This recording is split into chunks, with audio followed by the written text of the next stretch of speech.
তারাবির দোয়া মোনাজাত। তারাবির দোয়া ওই যে ৪ রাকাত পর কি পড়ে? সুবহানাজিল মুলকি ওয়াল মালাকুতি। আমি এদ্দুরই পারি শুধু। এরপরে কি আছে? যাক কি জানি আছে। তো এগুলো আসলে কোন কোরআন হাদিসে নাই। যেহেতু কোরআন হাদিসে নাই সেজন্য আমি পাই নাই। কোরআন হাদিস থাকলে তো পাইতাম। বুঝা যাচ্ছে কথা? আমরা একসময় দেখছি যে ইয়াং পোলাপান তারাবি পড়তে যায় না। কিরে বাবা তারাবি পড়তে যাস না কেন? বলে হুজুর এখনো তারাবির দোয়া মুখস্থ হয় নাই। বুঝতে পারছেন?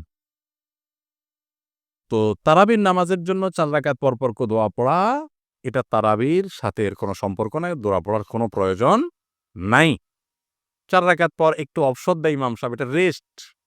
আপনি এই টাইমে একটু পানি খাবেন, দরকার একটু হাত-পা এদিক সেদিক করবেন, একটু রেস্ট করবেন, একটু শরীরটা এলায়া বসবেন, দরকার একটু পেশাব ওযু করে চলে আসবেন। এটা হলো রেস্টের সময়। তারাবি মানে হলো আরাম করে পড়া। ৪ রাকাত পর রেস্ট দেওয়া। ওই মধ্যপ্রাচ্যের লোকরা, মিডল ইস্টের লোকেরা আছে, আমাদের দেশেও কোনো মসজিদে দেখা যায় ৪ রাকাত পর একটু খেজুর, একটু পানি, একটু চা, একটু খায় মানুষ। তো এটা তো রেস্টের সময়। আপনি রেস্ট না করে কি করতেছেন? ইমাম সাহেব এতক্ষণ পড়ছে, হাবের সাহেব দোমায়া টানছে, আপনি তো এতক্ষণ শুনছেন বইসা, কোনো ডিউটি ছিল না। এখন ৪ রাকাত পর বরং আপনি আরো ডিউটি শুরু করে দিয়েছেন। সুবহানাজিল মুলকি ওয়াল মালাকুতি। তাহলে রেস্ট হলো না রেস্টের উল্টাটা হইল? এগুলার কোনো প্রয়োজন নাই। এগুলো কোরআন হাদিসে নাই। কোরআন হাদিসে যেটুকু আছে সেটুকু আপনি তারাবির নামাজে তেলাওয়াত সুন্দর করে মনোযোগ দিয়ে শুনবেন, নামাজ সুন্দর করে পড়বেন, বাস শেষ।